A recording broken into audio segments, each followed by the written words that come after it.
Hey guys, welcome to snowy Colorado. We are out here in our brand new 2018 Subaru Outback doing a really quick informal snow test on this car because we haven't had a Subaru out in the snow for many years now, and we just wanted to give it a try. So we've got about 3 inches of snow on the ground and we're above Boulder, Colorado here in the foothills trying out the symmetrical all-wheel drive system. Now we need to talk about the first thing you guys are all going to comment about, and that of course is snow performance is down to tires, and you are absolutely correct.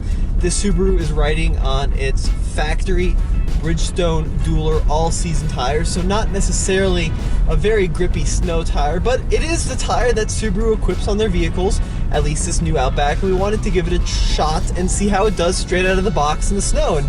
And here's what I can tell you right away: with the traction control on, everything in its normal mode, it really accelerates away from the line with no difficulty.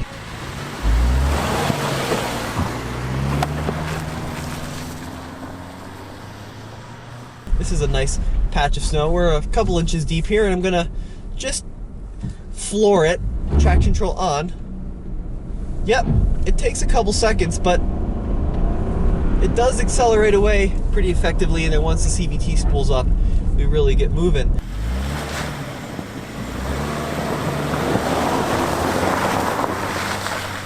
Now, one thing I can do is traction control off. So, we have to talk about those brakes in a sec. Traction control off, floored. Wow, look at all that slippage. Car's going sideways. Ha! That's awesome, actually. So you can have a lot of fun out here with the traction control off.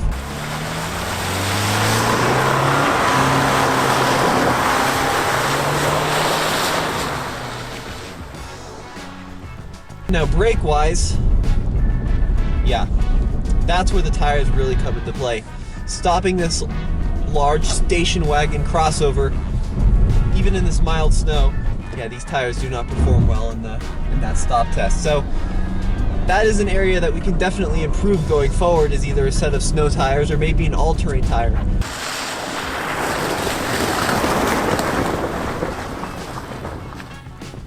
We have 8.7 inches of ground clearance in this car, which is good going over some of these rutted out areas where the snow kind of piles up in the crown of the road, because I can just simply drive over it and we don't have to worry about scraping. This is a good example. This is a few inches deep here, and we can slow down. Come on, car. There we go.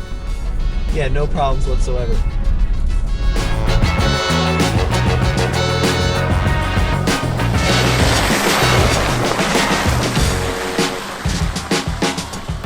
Like I said right at the beginning of this video, a lot of all-wheel drive performance comes right down to tires, and yeah, these Dueler tires aren't doing so well in the snow. Last week we wanted to try the Subaru symmetrical all-wheel drive system in a more controlled technical environment, and we used our new TFL all-wheel drive slip test. Well, it was our first go at this test, and the TFL community really pulled through and gave us over 900 comments worth of constructive feedback. And let me tell you what, I went through and read them all, and we instituted a bunch of changes. I want to thank you guys once again for providing us feedback on this relatively new test as we try to improve and make it more applicable for your daily lives. Your first suggestion was to put the vehicle on a hill, and that's exactly what we did. I found this loading dock here. It's fairly steep, but it should be a good representation of the vehicle trying to grasp its way up a driveway or even a steep, slippery road. And of course, the rollers themselves. Now, if you haven't seen our previous slip test video, which was conducted on a flat surface, be sure to click above. But these rollers now have feet on the bottom, so they grip a little bit better to the pavement. And we're going to position them a little bit differently to try the all-wheel drive slip test on a steep ramp. First, we have to conduct a baseline incline test to make sure the vehicle can successfully drive off the ramp under its own power. Okay, car is on, into drive, and accelerate. Yep, even with a little bit of throttle, the car was able to pull its way up the ramp. I'll try it one more time, just to be sure, but into drive, foot off the brake. Car isn't quite holding itself, so just a little bit of throttle. Yep, and it pulls itself right up. Okay, let's make this test a little bit trickier. Subaru uses a traction aid system called VDC, or Vehicle Dynamics Control. This, along with brake force distribution, essentially works to limit wheel spin and force power to wheels that have traction. There is a button to disengage it in the Subaru. It's just simply a push and the system is allegedly disengaged. The Outback also has a mode called XMode. Now, according to Subaru, XMode is the integrated control system of the engine, all-wheel drive, and vehicle dynamic control system for driving with bad road conditions. Okay, so our first of the slip tests is a simulated loss of traction in both front wheels. That's the front left and of course the front right wheels. So we're gonna back the vehicle down, it's gonna settle into this crevice, and then it should just pull itself right out. Well, that's if the symmetrical all-wheel drive system and CVT do their job. Slowly back down into our rollers.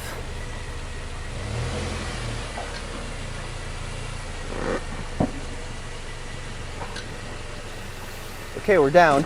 Okay, parking brake off. Essentially applying some throttle. No problem. So the car just pulled itself right off the rollers. Good performance.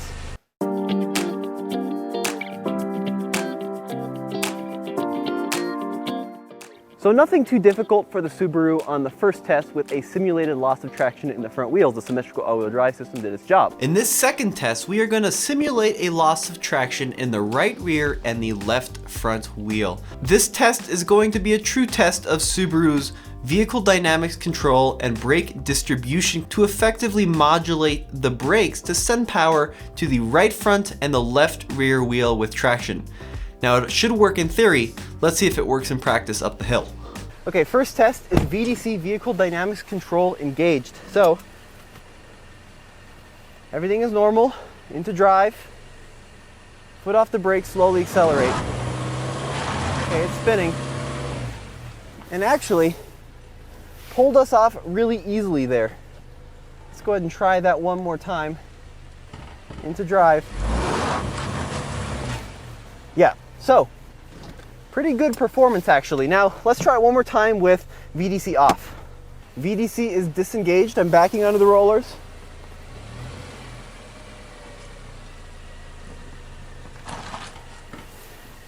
Slowly apply some throttle. Once again, little difficulty. One more test. This time it's going to be X mode engaged. So VDC off, X mode on. X mode is on.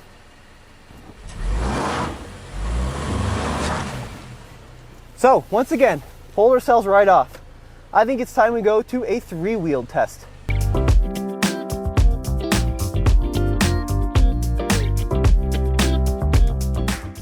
Okay, so this final test is the most difficult. It is a loss of traction in three wheels. The left rear, the left front, and the right front. Now this one's gonna put all the pressure on that right rear to perform, to pull us off these ramps. Let's see if it can actually do it.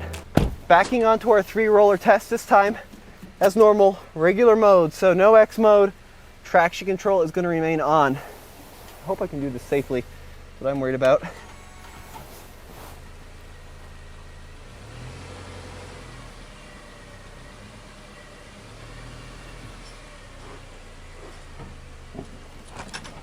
Whoa, we're on, but that was quite the slide. Okay, in a drive, applying throttle, full throttle. Really working.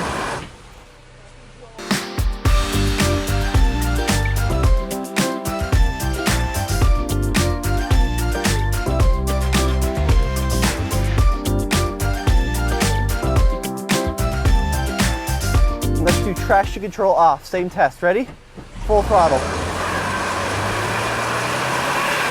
Okay, so it was really letting me rev there, but we're not going anywhere.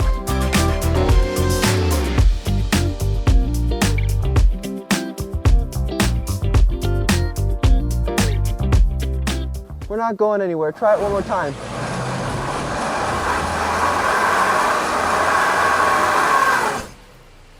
Okay.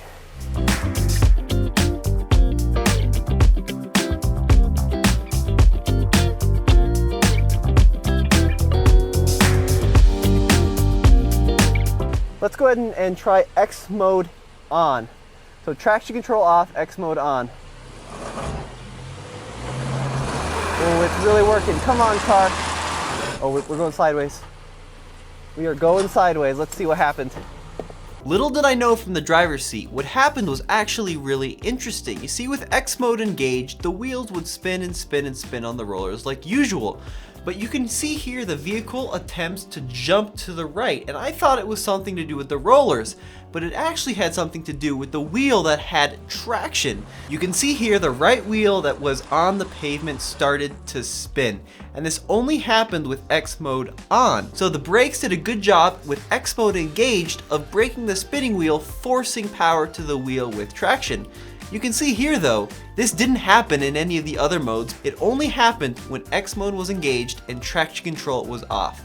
Really interesting. So there are a couple of conclusions that we can take away from this test. First of all, the vehicle wasn't able to get itself unstuck on 3 wheels. With VDC on and off, we saw relatively little difference in the vehicle's forward momentum, but it is worth noting with VDC off, the system allowed the engine to rev upwards of 3,000 RPM and the wheels really took off, but we still didn't go anywhere. Now the interesting thing happened when VDC was off and XMode was on.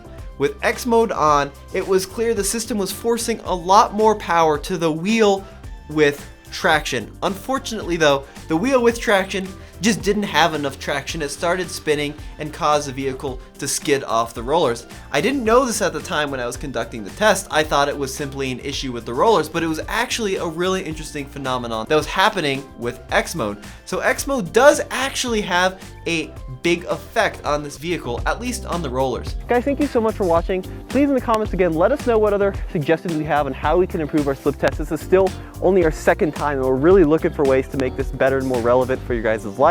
As always, be sure to subscribe and go back to tflcar.com for the latest and greatest in everything TFL and off-road and snow and slip test reviews. Thank you guys.